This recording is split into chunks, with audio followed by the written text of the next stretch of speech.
आइए master, 4 line भूमिका में कवि का भाव है।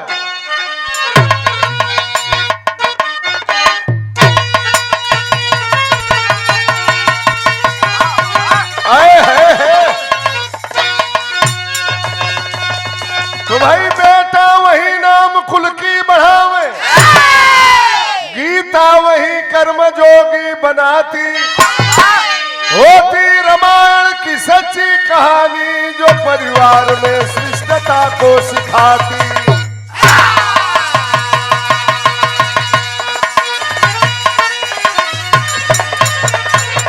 औरत वही जो पति को महे समझे, भगनी वही भ्राति पर सब लुटाती, इच्छा वही जो कभी ना हुई हो, प्रतिज्ञा वही कभी तोड़ी न जाती।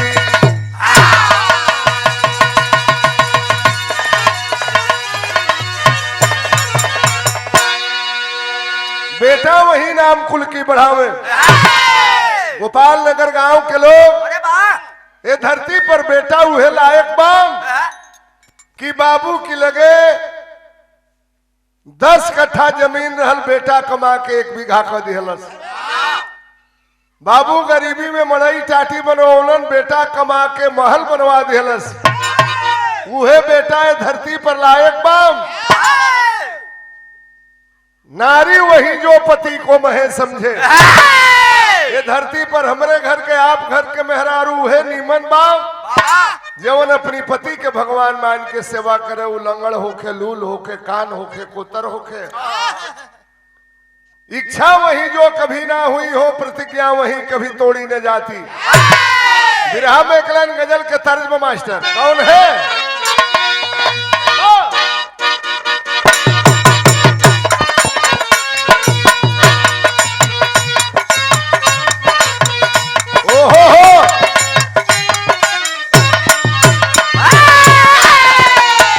अरे शीशे के हैं दरवाजे,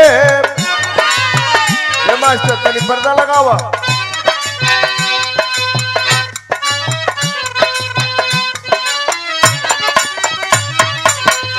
अरे शीशे के हैं दरवाजे, पत्थर के मकानों में,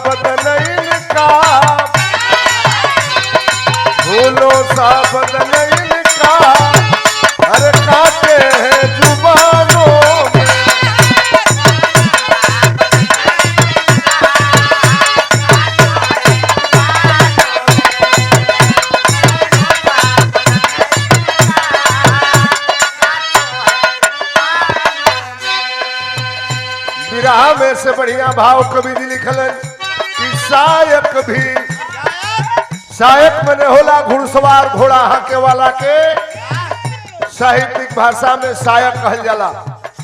कबो कबो ऐसनो हो जाला, आप लोग देखले होई बजा केतनो निमन घोड़ा हाके वाला होखे, अगर कटहा घोड़ा से जो भेंट हो जाई तो पीठी पर बैठ त गिरा दे, उलाट दे। केतनो निमन घुड़सवार होखे त काम सायक भी सबलहारे, अब पागल सुरंगों से।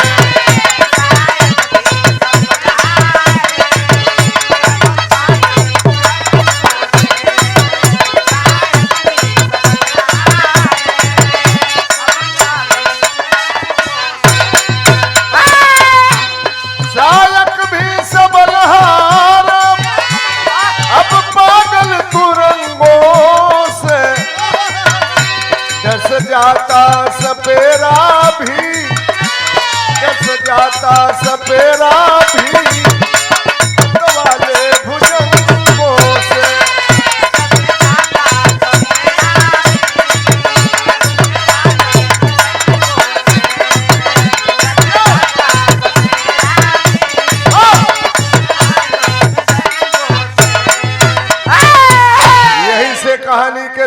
बात बाप संतनु चले आज बन के शिकारी राजा रहे पर बने धनुहाधारी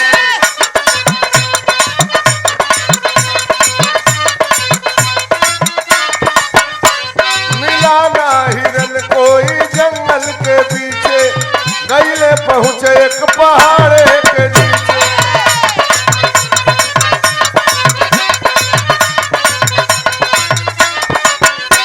औरत की महकत बउन को है आई और पागल हुए गईले सुधिया भुला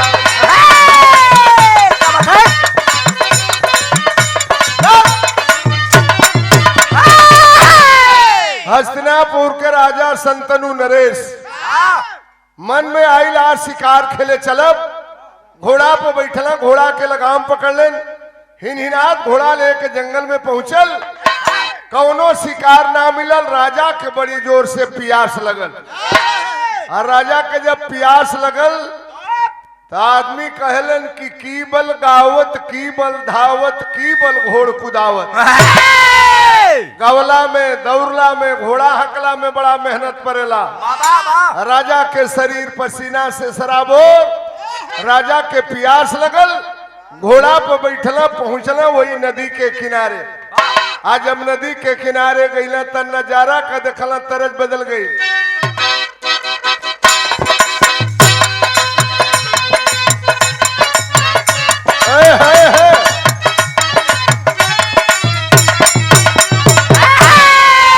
रामदेव गुरु से जब हमनी के बिरहा होखे रामदेव गुरु अपने जवानी के आलम में धुन के बड़ा पीस के जबान से पीस के गावे अरे सरंगिया वाले कडेरावा सरंगिया वाले कडेरावा अरे बताई दे रे छोटा की नाना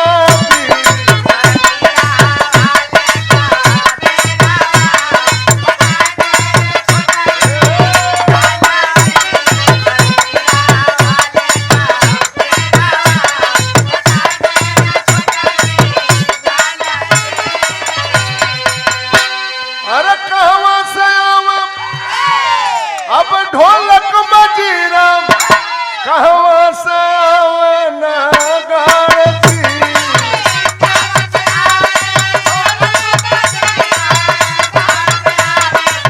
नगारती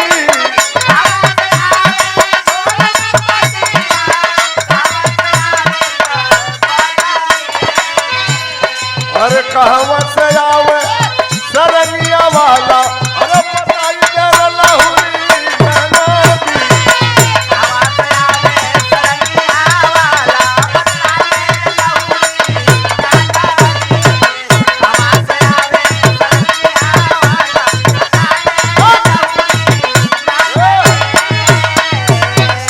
राजा के प्यास लगल जब गईला नदी के किनारे त का देखलन सवनवा की घेरे बदरिया अरे गुजरिया खोजे राजा नावा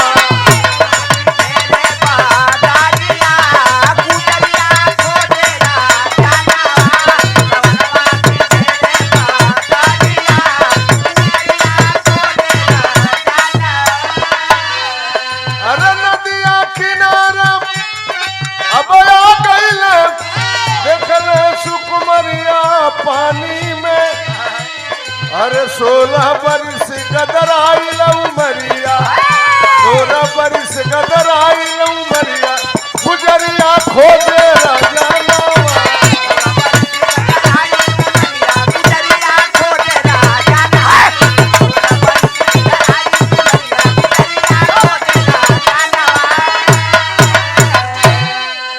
वही नदी में 16-17 बरिस के वो लड़की नैया पर बैठ के नैया के खेवत रहल राजा के नजर पड़ल वो मलाह के लड़की के ऊपर वो मलाह के लड़की के सूरत राजा के दिल में धस गई राजा देखला राजा के उम्र कितना रहल 70 बरिस लड़की के उम्र 16 बरिस राजा देखला कहला रे लड़की तनी नैया के रोक दे मलाह के लड़की नैया के रोकलस, नजर घुमा के देखलस सीता हस्तिनापुर के राजा हुआ। कहिए राजा कुशल क्षेम बताइए। राजा कहला हमार हाल चाल ठीक बाम, बड़ी जोर से प्यास लगल बतनी हमके पानी पिया दे। कहला सरे राजा भर नदी पानी बा हम ही पियाब तो पियबा। यही लक्ष्मी प्रियदर्शी ने रोकर चढ़ल जवानी रहे। भल भल भल भल फेंकत पानी रहल। आए हाय हाय हाय रे। हो ऐसने फूलल फूलल गाल बा, बड़ी खूबसूरत बाई माल। मुसाफिर बात पर्दे में रहे, बड़ा तोहरा भूख लगा हेलो बेरा से खैबू तक ठीक लगी।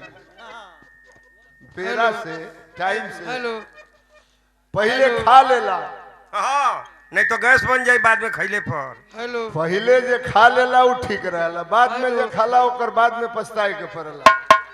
कहला सरे राजा नदिया में पानी बा पी लेता। कहला कि अपनी हाथ से तनी हमके पानी पिया दे। राजा की नजर में वो मलाह के लड़की के सूरत धंस गई। पानी पियवलस। राजा कहला तनी नैया पर बैठा के नदिया में तनी हमके झिझरी खिला दे। सोचल सुमला के लड़की झिझरी खिलाई तो राजा खेवा में कुछ देबे करी है। वही नदी में झिझरी खिलावे लगल, तरस बदल गई मास्टर। वाह वाह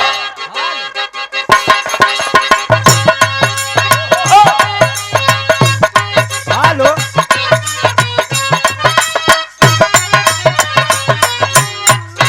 सरज वही बा। फिल्म का नाम गंगा जमुना सरस्वती।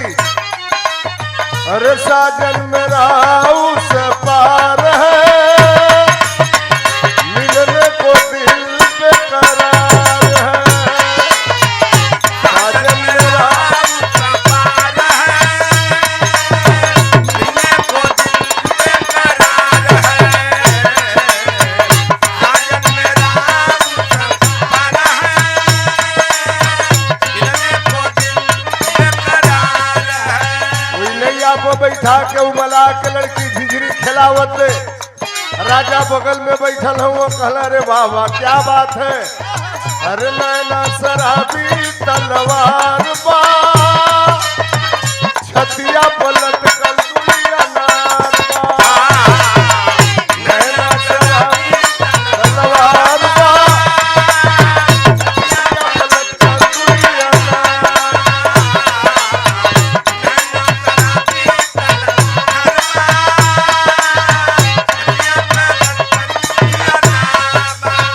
देख कर के बुढ़वा दीवाना है, सम्मा के ऊपर परवाना है।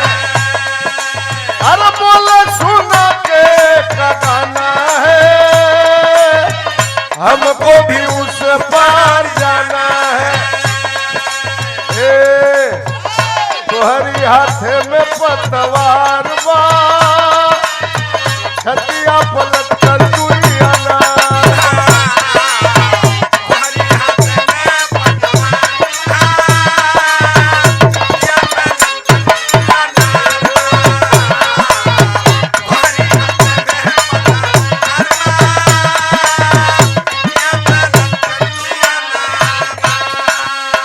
राजा करी सूरत के देख के एकदम पागल हो गईलन।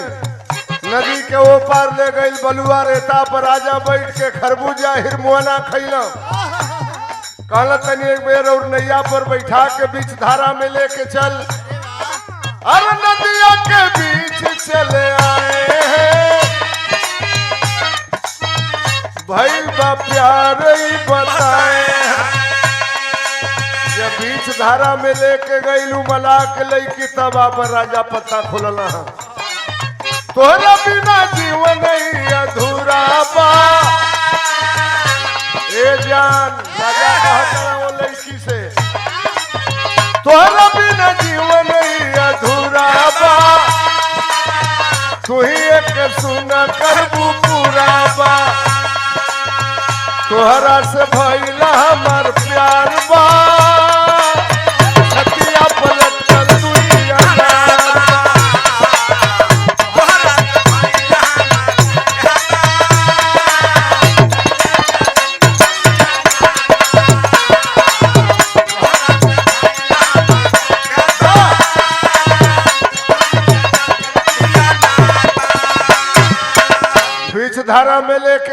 राजा तब अपन पत्ता खोलना हालांकि नहीं आके रोक दे रोकलस का राजा राजा कहला कि पता न का जने का हमके हो गइल बा थोड़ा सा हमार प्यार हो गइल बा मलाह के लड़की सुनलस कलस राजा आप क्या कह रहे हैं आपके उम्र 70 बरिस हमार उम्र 16 बरिस राजा कहला कि प्यार में उम्र ना देखल जाला न जात न बिरादर न मोट न पातर 17 बरिस 23 बरिस ना देखल जाला ना हो कि हम बानी 17 बलमुआ 23 साल के माई रे जवनिया राखी खतरा में डाल के अरे जब लिखा गई बा तो खतरा हो हाँ चाहे बूढ़ होई जवान होई पाई तो अपन छोड़ी की ध के मकोटी हाँ हो बूढ़ होखे या चाहे जवान होखे हाँ खाजा फोड़बे करी दर्द है तो छोड़ ए भैया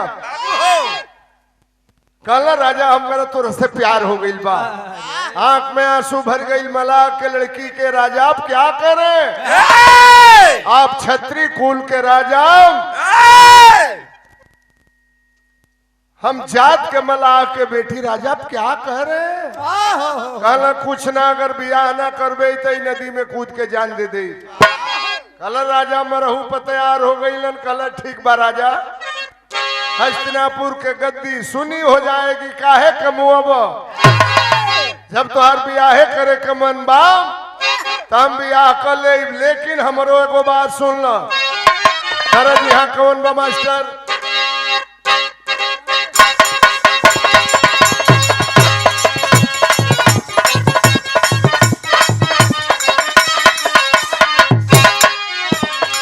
सरज यहाँ हुए बा ए गीत के हमरे गुरुजी श्री काशीनाथ यादव एमएलसी साहब गाँव में अपनी जमाने में हम तो से कहतनी लक्ष्मी पनिया में अगिया लगावल सिरे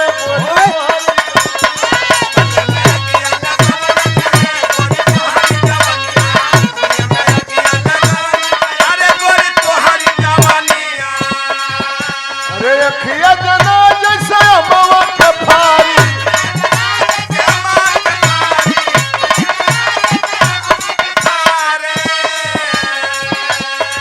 हमरा के जियते मुआ वाला सिरे गोरी तोहारी जवनिया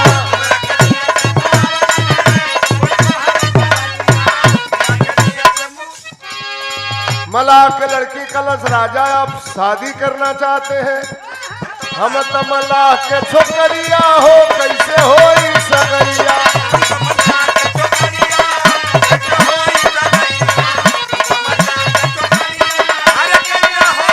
अरे दसाराम पिता हमारे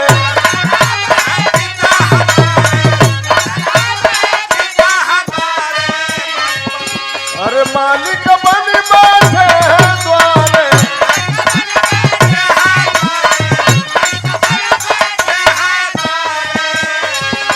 अरे उहे मोरा खोजी है सवरिया हो कैसे होई सगरिया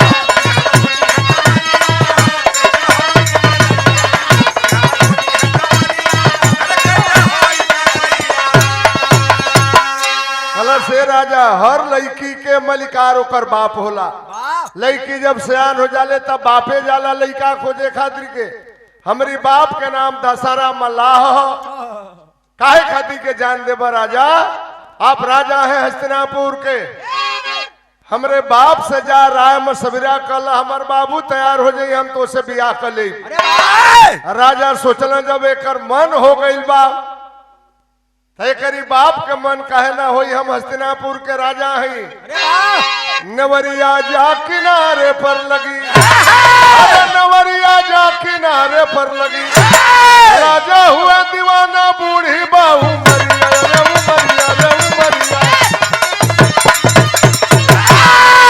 घोड़ा पर बैठला राजा गईला अपना घर महल में रात बीतल हो सवेरे घोड़ा पर बैठला पहुंचला मलाह बस्ती में जहां दासाराम मल्लाह बैठ के अपनी दुआरी पर मड़ई टाटी में जाल बीनत रहल राजा घोड़ा से उतरला खड़ा हो गया वह गरीब जात का मल्लाह दासाराम अरे राजा, इतना सवेरे हमरे मड़ई में, हमरे झोपड़ी में हमसे कोनो गलती तो ना हो गई?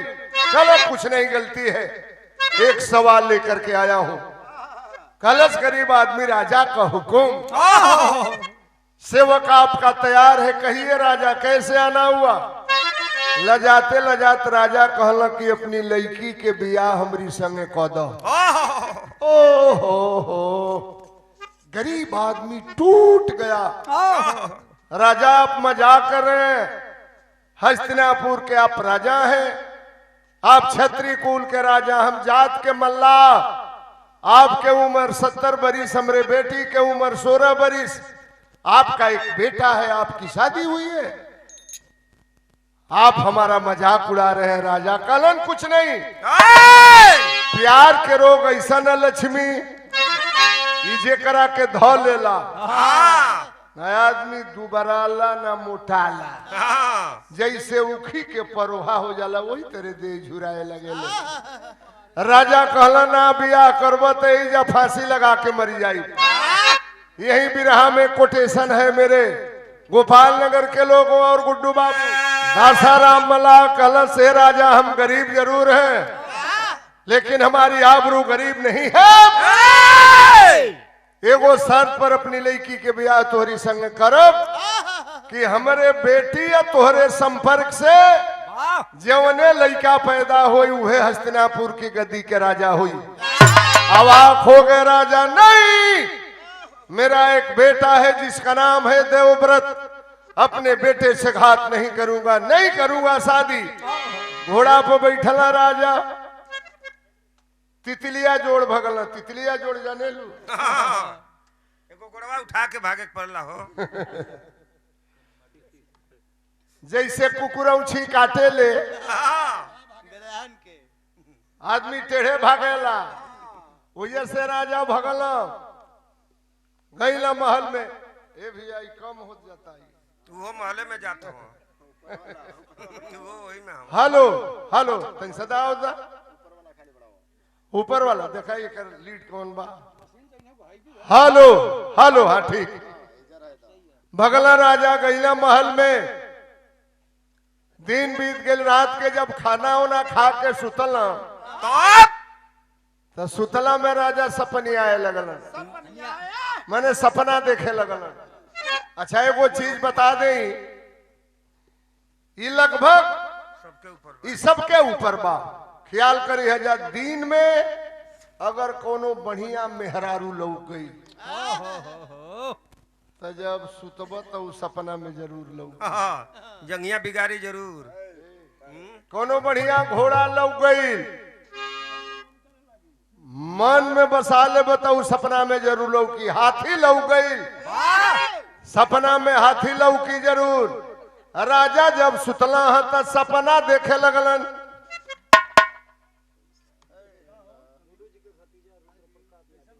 रुद्र प्रताप यादव, गुड्डू बाबू के भतीजा, ये प्यार भरा पुरस्कार 50 रुपया बचवा के धन्यवाद। यहाँ तरजू है बाम, एक गीत के बेचन भाई गाँव में। हालांकि ये तरज मिलता जुलता गुणऊ के बाद। अरे वाह, गुण नचिया में पहले की जमाना में, अब तक उठान हो गई ले नाच के। हुरका के बाजा बजे, डफरा के बाजा बजे, मृदंग के बाजा बजे, फरी के नाच हो के हमनी के बिरादरी के बारात चले, कटपर चले, वही पर लोग कलैया मारे, पहलवानी होके, फरी के नाच होके, हुरका के बाजा बजे। ए भैया बाबू हो, जब हुरका के बाजा बजे, डेढ़ताल बजे, वही पर छरक के लंगूडा नाचे। बा कैसे नाचे? हुरका के 3 गो बोल बतावे। कवन कवन? विनोद, जब हुरका बजे तो हुरका के 3 गो बोल बतावे। तनी तहू के दे, तनी महू के दे, तनी तहू के दे, तनी महू के दे। गोड़ी निके निके भाई, अब ना मिली किरासन से, अब ना मिली किरासन से। हुरका बजा बजा के।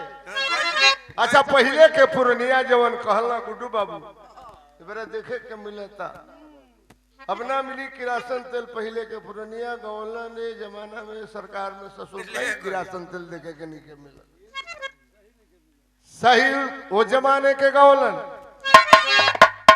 गुणऊ नाच में एक गीत के गुण बिरादरी के लोग आवे अरे गवना करवला पियावा घर बैठवला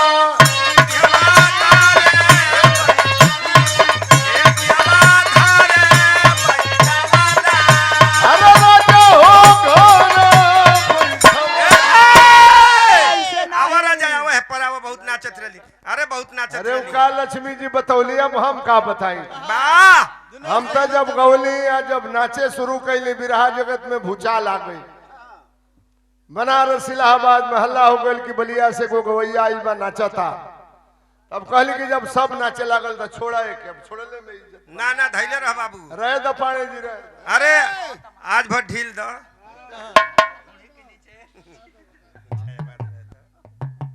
दोनों लोग देखल चाहता रह जा उगड़ऊ नाच में देखा लक्ष्मी देसी पीसियो हम उन्हें ना जाइला आई नाच ना हो ये हमनी के माटी का ये धरती का ही गीत है धरोहर है पहले के जमाना में जब हुरका बजे डेढ़ताल बजे वही पलंगुंडा छरक के नाचे कपार पर से चरा के ऐसे अरे वाह वाह चरा की कोना के ले आके बगल में खोस ले वाह बारे चनर पे मौसी वाह बाजा बजे वही पलंगुंडा नाचे ये नाच के देखा अरे गवना करवला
जमाने के ही नाच रहल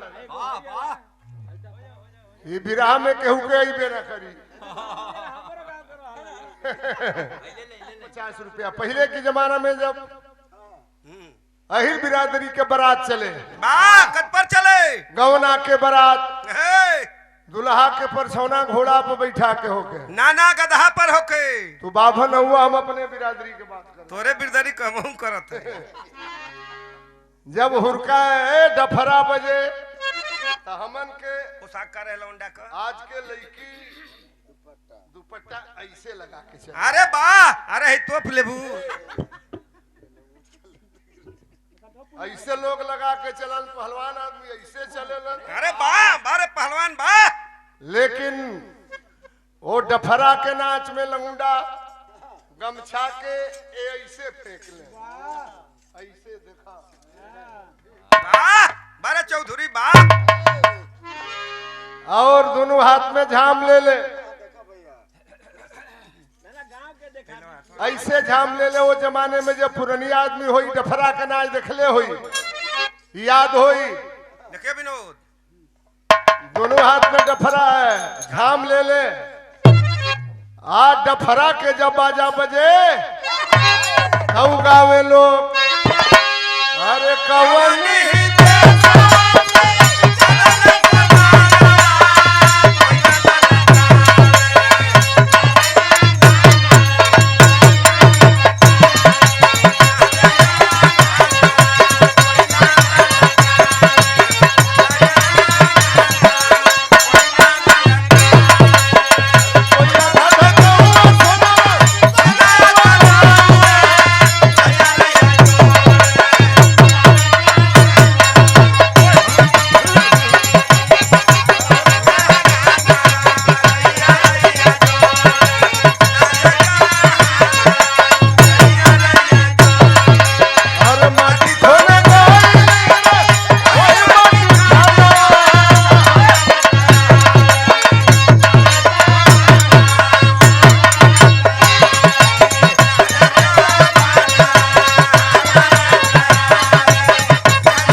केहू के बस के ना भाई।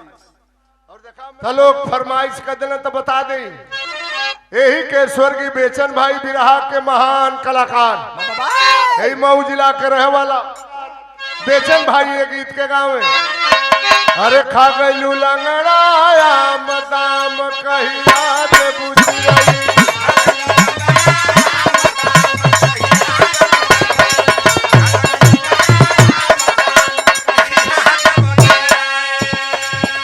एक लाइन हम गाइला लक्ष्मी, अरे हम है मजनू के यार प्यार सिखलाई वे गोरी।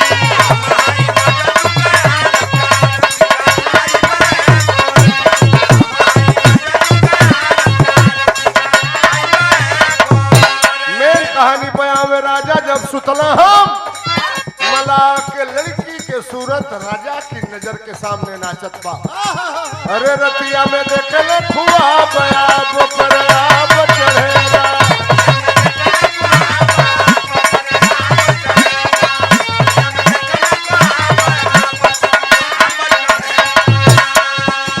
अरे खेवल नैया बना के ठोकरिया।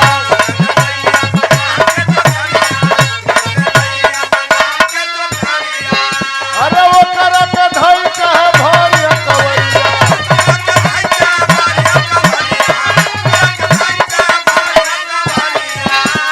मन जसन चल शराब आप पर आप चढ़ेगा।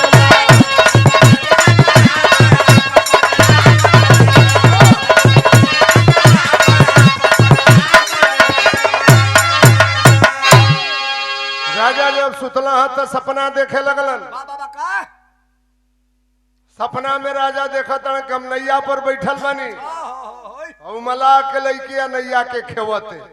अच्छा सपना में हट्टे पट लौके लाई, सबके जीवन के कहानी बा।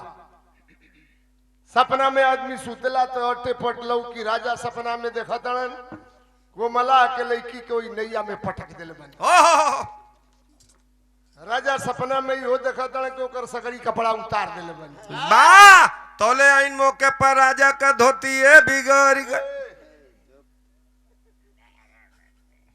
मुसाफिर बात पर्दे में रहे, जब बहुत पर्दा में बतियो लोग बुझे वाला नहीं। बा जैसे चोरी हत्या पाप खुले आप यहाँ पे लोग बतावेला कि छिपौले छिप ना सकेला। बगल में उनकर लड़का देवब्रत सुतर नींद टूट गई। राजा के नींद टूटल। अरे बाप रे बाप, दादा हो दादा जान गईल हो गई।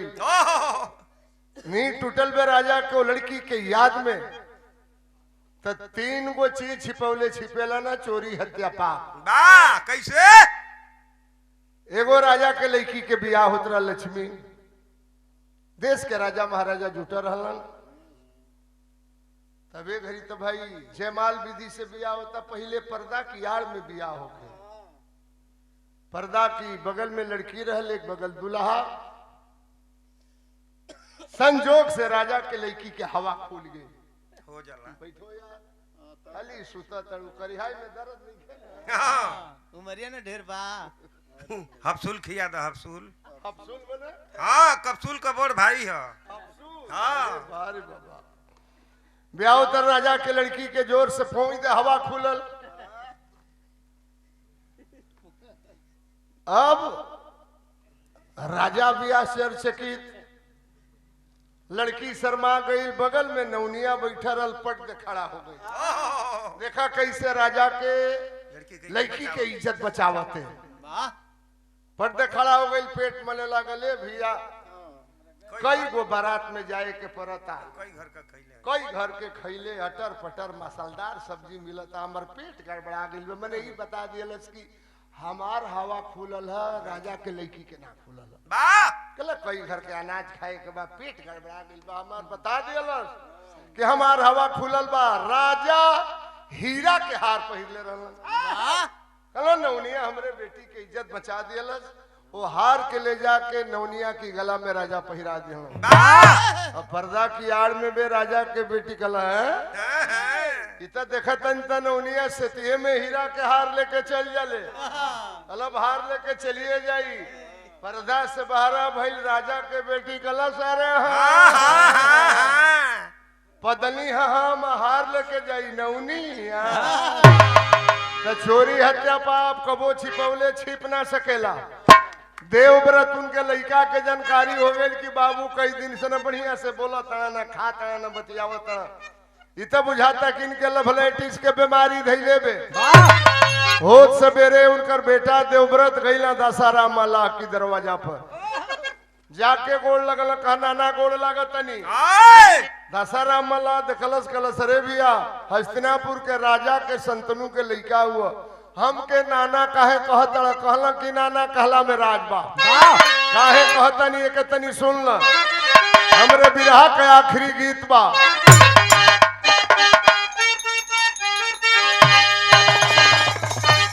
हमरे बलिया के बाला मास्टर गांव में के सुन हो दबली तोहरी झूलवा में भेली तनी मननिया गई, तनी मननिया गई। हमके जन जना पुरनिया तनी मननिया गई।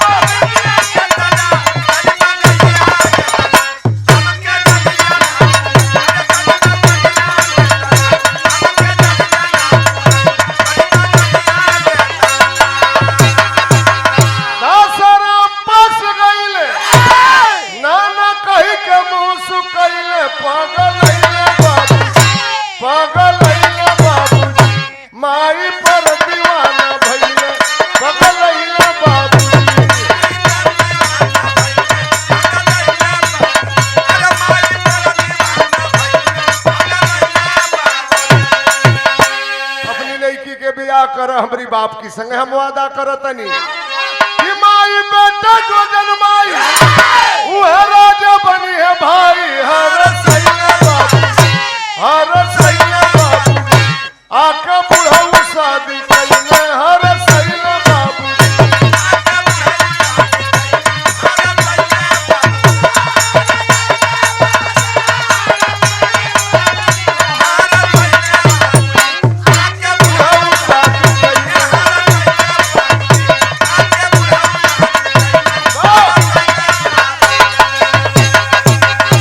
कहला कि नाना ऐसे कहले कि अपनी लड़की के बियाह कर हमारी बाप की संगे हम वादा करतनी तोहरे बेटी हमरे बाप के संपर्क से जौने लड़का पैदा हुई उहे हस्तिनापुर की गद्दी के राजा हुई। बाहरे बेटा अपने बाप की खुशी के लिए गद्दी का त्याग कर दिए देवव्रत। जब इतना भीषण प्रतिज्ञा कैलन कि प्रतिज्ञा जिंदगी भर कुंवार अगर अइले बाबूजी नाम भीष्म तब धरैले अगर अइले बाबूजी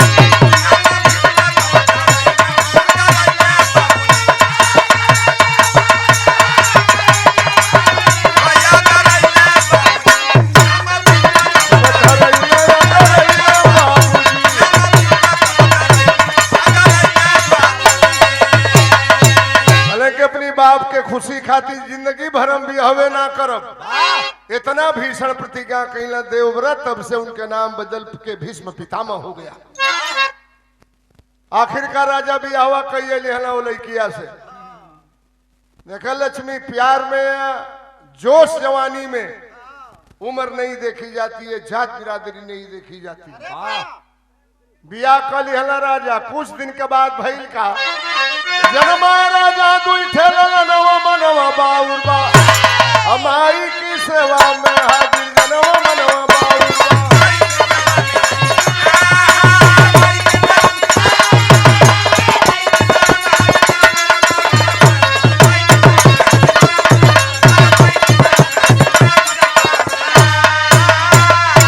बिया कैला संतनु राजा मलाह के लड़की से और मलाह की लड़की से दूगो लड़का भइलन।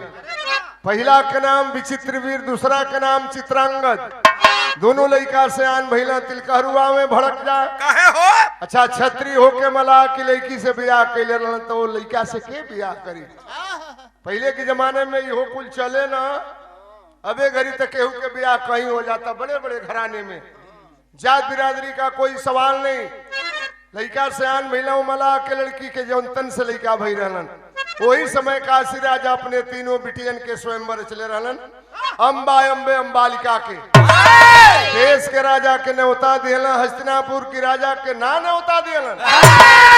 ये जिंदगी में इतनी सा भूल भइल भीष्म दादा से अपमान समझ के चढ़ाई कैला काशी राजा के आम बिटियन के जीत लैले काशी नगर से दूसरे शादी कैले पहली रह गई हुनर से बच गई अम्बा रूप का खजनवा मनवा बाउरबा अच्छा हेली उनके आपन सजनवा मनवा बाउरबा।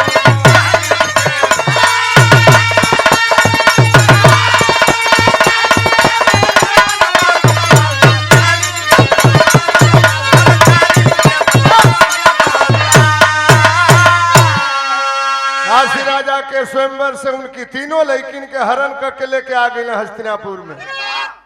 दूगो भैयवन से जवन मलाहिन के तन से जमा रहना दोनों बहनियन के बियाह कर दिलन। अम्बे अम्बालिका के अम्बा बाँच गई कल से भीष्म दादा हमसे तू बियाह कल। भीष्म ने तो प्रतिज्ञा किया था कि बाप की खुशी के लिए और गद्दी के लिए जिंदगी भर हम बियाहवे ना करब कल शादी ना करब कल सरे मऊग दास गईला हमारी बाप की स्वयंवर से तीनों बहनिन के हरण करके ले गईला तो दूगो बहनियन के तो उधार कर दिया। अब हम कहा जाए हालांकि साल वो नरेश से साल वो राजा से वो अम्बा के प्यार चलत रहल अब तो वो हमके नकार दे। भीष्म ने एक बात कहा क्या कहा अरे बोलो भीष्म दादा रवि शशि बदल जाए चाहे बदल जाए माई गंगा जी का था पर नहीं बदली हमारे परनिया रोज बड़ी अम्बा बाजार हो गया शादी का प्रस्ताव अम्बा वाला ठुकरा वाले अरे चली भाई अम्बा तब हो चार कहीं पहुंची परशुराम के नगरिया चला थाने दूध बरिया अरे तो समर में बीतला सारा दिनवा अरे आखिर परशुराम गईले चलवे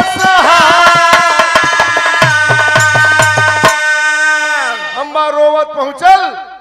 भीष्म के गुरु के नाम रहल पंडित परशुराम फरसा वाला जाके पैर पकड़ के रोवे लगल अपने चेला के समझा द मेरा अपमान किया है हरण करके लाया है मैं कहा जाऊं शादी से इनकार कर रहा है। परशुराम फरसा उठौलन बोलो बोलो भीष्म दादा के क्यों नारी का अपमान कर रहे हो।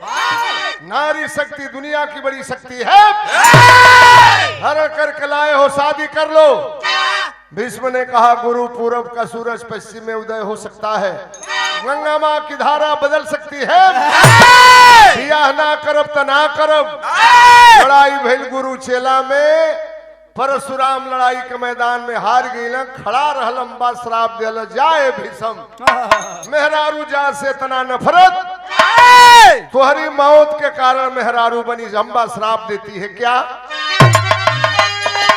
दिहली अम्बा श्राप औरत सम्मुख होई बायाप, तोहरो झुक जाई गर्दनिया समर के बिचवा।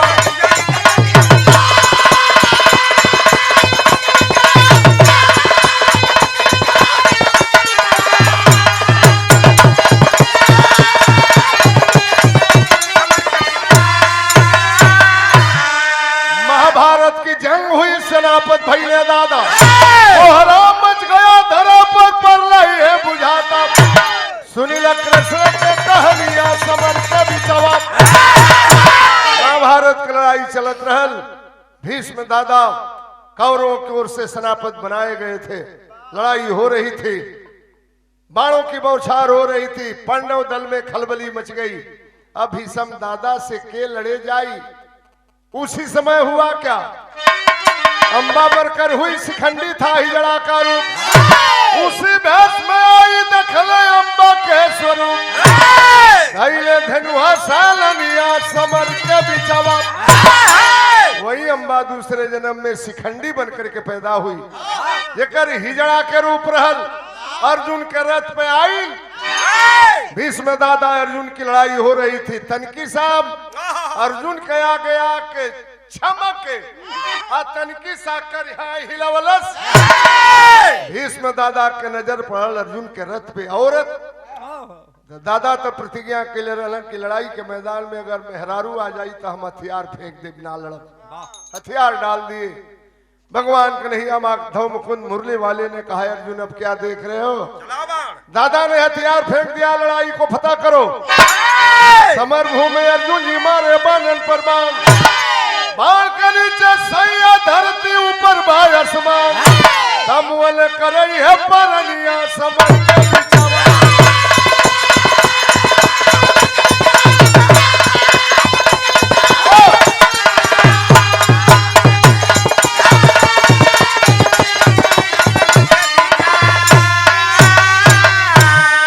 अर्जुन ने मार करके बाणों की सरसैया पर लटा दिया।